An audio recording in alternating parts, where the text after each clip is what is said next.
are past the midway point of the MLB season, and it is decision time for Dave Dombrowski and the Philadelphia Phillies front office. The trade deadline is right on the horizon, and there are some moves that must be made to upgrade this Phillies roster to the World Series contender that they desire. Is there a missing piece available on the open market, and what is the price it will take to bring him in? I want to dive into the latest reports right here on Phillies Digest and talk about what our expectations should be for Dave Dombrowski at the trade deadline. We all know the reputation that Double D Dave Dombrowski carries with him of this guy ready to wheel and deal, make any trade, but to call a spade, we have not exactly seen this on full display in Philadelphia just yet. Yes, there have been some nice moves, probably a bit better than I would say it's probably talked about by the general consensus here. There have been some upgrades made, but he has not made that wow move in the way that I personally have expected, and I think a lot of you share the same. Now, doing a dive into the latest here, I want to start off with this article here, this coming from Sportcasting, which writes, Phillies predicted to land Guardians two-time award winner to replace Jordan Romano. And what the article writes up is, the Philadelphia Phillies are expected to be aggressive at the trade deadline. With recent rumors suggesting that the Cleveland Guardians could move on from multiple of their top players, there's reason to believe that there could be a potential trade in the works over the next few weeks. At the top of the list for the Phillies would be Emmanuel Clase, who many consider to be among the elite in the league regarding back-end bullpen arms. Clase hasn't been as dominant as he typically is, but there's a reason for why he's a two-time Mariano Rivera Reliever of the Year award winner. When predicting where the top trade candidates around Major League Baseball will end up, Sportsnaut recently predicted that Clase would be traded to the Phillies, noting that the team would love to acquire him and attempts to improve their bullpen. Quote, the Philadelphia Phillies would love to acquire a quality outfielder this summer, but the options are very limited. Instead, the focus shifts to strengthening the bullpen. Cleveland Guardians closer Emmanuel Clase is a three-time All-MLB selection and has led the American League in saves for 3 consecutive seasons. The right-handed closer has been quite as dominant this season, but in his last 12 appearances, a .66 ERA and 13.2 innings show he's rounding back into form. He's been especially expensive to acquire since he's under team control through 2028, but he provides the long-term stability in the 9th inning that Philadelphia needs. And to put a bow on this article here, it continues and says, throughout the 2025 campaign, Clase has posted a 2.91 ERA, which is significantly higher than his .61 ERA a year prior. However, he has a 2.22 FIP in 2024 and a 2.41 FIP in 2025. While that doesn't suggest a ton considering that ERA is much higher, it's also important to note that he might be getting a bit unlucky at times. Now, I'll start off by saying that right off the bat, Emmanuel Clase is at the top of my Phillies wish list. And I think desperately this team, this roster, does need a high-end bullpen arm and a guy that just get him to the 9th inning. That I know it has not been the Phillies' way, although they have sort of tried it with Craig Kimbrell. I think we forget that he was essentially the closer for this Phillies team. But in general, when kind of having the overarching conversation, that Rob Thomson has been very committed to, we're not having a specific closer. We're going to play the matchups. We're going to look at the data. We're going to think through when is the highest leverage inning in this particular game and make decisions based on that. When is the meat of the order coming up? Who do we want against which of these matchups here? And while I understand that there's obviously some logic into perceiving the game that way, thinking the game that way,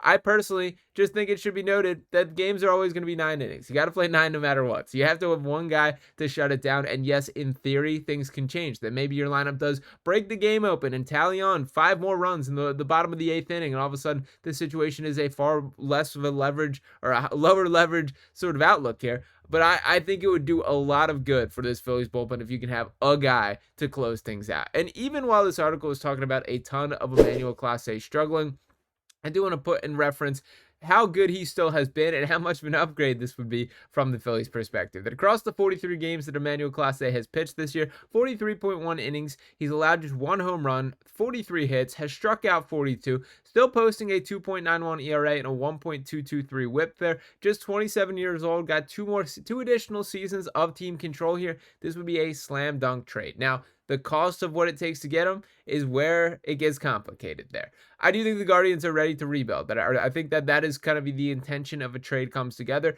And I think at this point in the game, the Phillies should be interested in throwing some prospects in the mix here. I believe in Aiden Miller. I would like to McAble to stick around a little bit, but I'm certainly not going to lose sleep over those guys not sticking. I think we forget how low the hit rate is for prospects sometimes, and I personally feel, and think Dave Dombrowski should feel this way currently based on the expectations of this team, is I'm just going to feel way more confident making the gamble on what Emmanuel Clase is going to be over the next couple seasons than what any of these young prospects are going to be over their MLB career. Now, I understand you've drafted these guys, you've invested them, you've trained them, you've built them up, and that you have this connection to them there.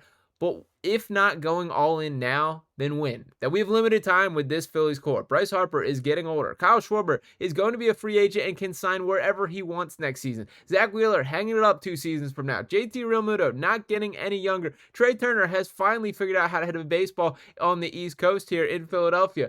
The point being, the time to go for it is now, and I do think that this is the type of needle-moving transaction that would change things a bit. Now, this is not, I would say, the consensus belief at this point. We kind of got a couple different reports here. I do like from Ken Rosenthal coming on Foul Territory saying, what can we expect from the Phillies at the trade deadline? Quote, I do expect them to be aggressive and active, and that is the Dave Dombrowski way. I am sure that he will be making plenty of phone calls, seeing what options are on the table, and I think he should take a bigger swing than we have seen him take to this point. But we did get an interesting prediction that I did want to pull up here from John Stolnis. Does some nice work covering the team, and I've referenced some of his work on this channel before, but he says, my Phillies trade deadline prediction, the Phillies get Felix Bautista, Seranthony Dominguez, and Ramon Laureano. The Orioles get Aiden Miller, McAble, Aaron Escobar, and a lower tier prospect. Bautista's under team control for 3 more years. Would you make this trade if you're the Phillies? I did vote on the no side, kind of the mindset of I would like a bigger swing than this. I do like Bautista quite a bit.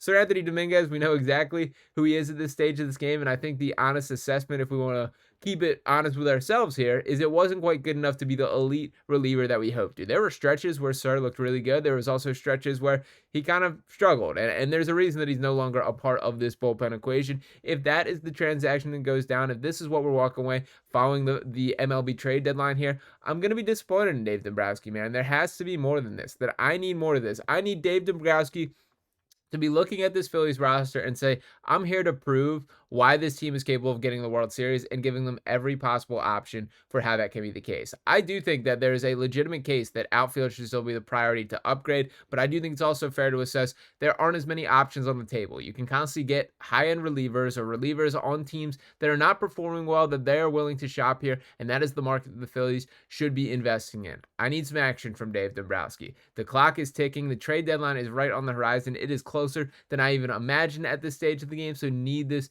to happen in the short term. We will see how things break down from here. I do want to hear your guys' thoughts on each of that. Is Emmanuel Clase the guy to you in the same way that he is to me? Right at the top of the list, my priority from a trade perspective, or are there names that you would throw ahead of it? Feel free to drop them in the comments below. As always, appreciate each and one of you guys for tuning in. And one more time, do want to remind you guys to make sure you are hitting that subscribe button. 76.3% of you guys watching these videos have not subscribed to us here at Phillies Digest just yet. We got a second half of the season to get through, a ton of action to break down on the field and off before hopefully another Red October run is coming. So want as many of you as possible along for the ride here. Make sure you're hitting that button. Drop a like on this video here. Give in your comments below. I'll be back talking to you next time right here on Phillies Digest. Peace.